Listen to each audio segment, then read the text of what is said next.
100 anos de rádio no Brasil. Rádio Sociedade. Fundada com fins exclusivamente científicos, técnicos, artísticos e de pura educação popular. Assim, determinava o estatuto da primeira emissora oficial de rádio no Brasil, a Rádio Sociedade do Rio de Janeiro. Maria Gabriela Bernardino, pesquisadora e professora. A Rádio Sociedade foi a primeira rádio, do Brasil, não a primeira transmissão de rádio. A primeira transmissão ocorreu no evento centenário da independência do Brasil, em 1922, que agora está fazendo 100 anos.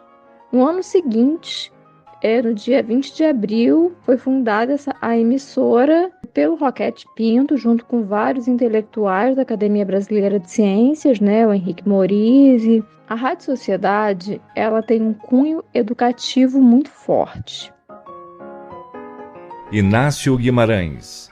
Bom, a Rádio Sociedade do Rio de Janeiro foi fundada pelo professor Roquete Pinto e outros elementos de grande destaque, porque ela foi fundada na Academia de Ciências. Eram seus dirigentes Roquete Pinto, Osório de Almeida, Henrique Morizzi, engenheiro Paulo de Fronten, os almirantes Álvaro Alberto e Moraes Rego. Edgar Roquete Pinto. Desde o começo não desejei que o nosso rádio começasse como queriam alguns amigos, em bases comerciais. Mas a verdade é essa, é que esta gente toda teve pelo menos um mérito enorme, teve confiança, acreditou que aquele negócio ia para adiante, que valia a pena. Sua primeira sede foi em um dos pavilhões montados para a exposição do centenário da independência. Inácio Guimarães. Antes, quando a Rádio Sociedade saiu do pavilhão da Tchecoslováquia, nós funcionávamos na Rua da Carioca. Eu não me recordo bem o número, mas era no início da Rua da Carioca, em cima de uma sapataria.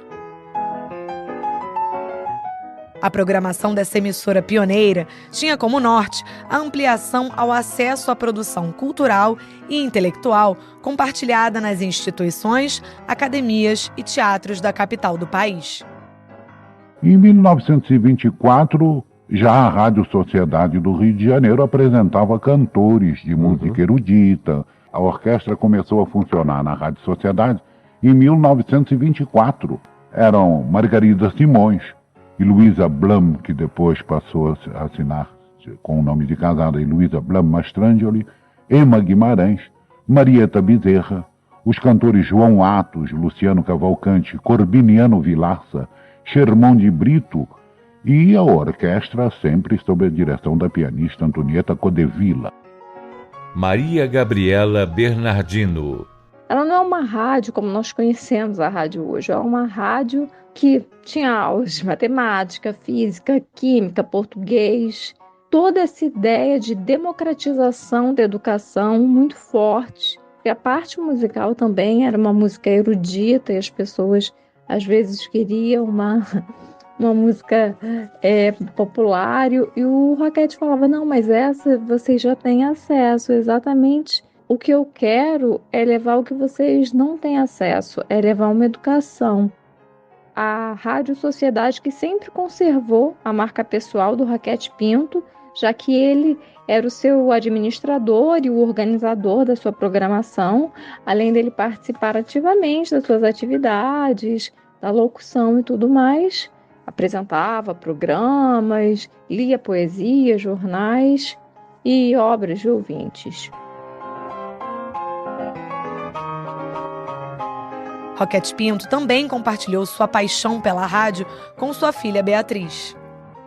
No quarto de hora, o papai havia fundado a Rádio Sociedade do Rio de Janeiro, funcionava na Rua da Carioca 45.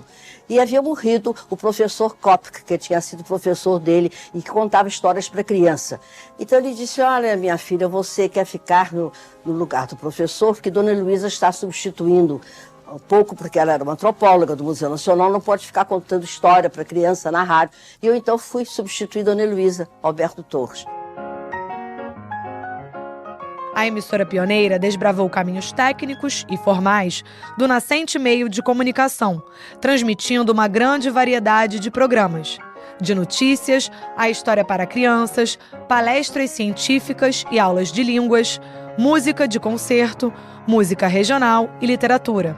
Desbravou caminhos, contribuindo para o surgimento de talentos do rádio e também de outras emissoras. Após 13 anos de serviços prestados, seu canal, equipamentos e equipe foram doados ao então Ministério da Educação e Saúde. Um dia, ele me chamou a mim e meu irmão, nós somos dois, e ele disse, olha, eu sou um homem pobre, eu não vou deixar de herança para vocês nada. A única coisa que eu tenho é esta rádio, que só o prefixo da rádio era PRA2, é enorme. Vocês podem agora transformar numa rádio comercial. Eu não gostaria. O meu ideal é que essa rádio continuasse para a educação do meu povo e da minha gente. Digo sempre que ele mandou uma carta ao Capanema perguntando se o Ministério da Educação se interessava pelos canais, e a doação toda, tinha móveis, tinha tudo. A rádio estava montada, né? Inclusive 6 funcionários desde a fundação, né? E se o Ministério da Educação se interessava pela rádio. O doutor Capanema mandou uma carta dizendo que o presidente Getúlio Vargas mandava agradecer muito e que aceitava, em nome do governo, a rádio. Papai mandou outra carta, a nossa Salvador. Vossa Excelência não me entendeu. Isso é bem de Roquete. Vossa Excelência não me entendeu. Eu não estou doando esta rádio ao governo do Brasil.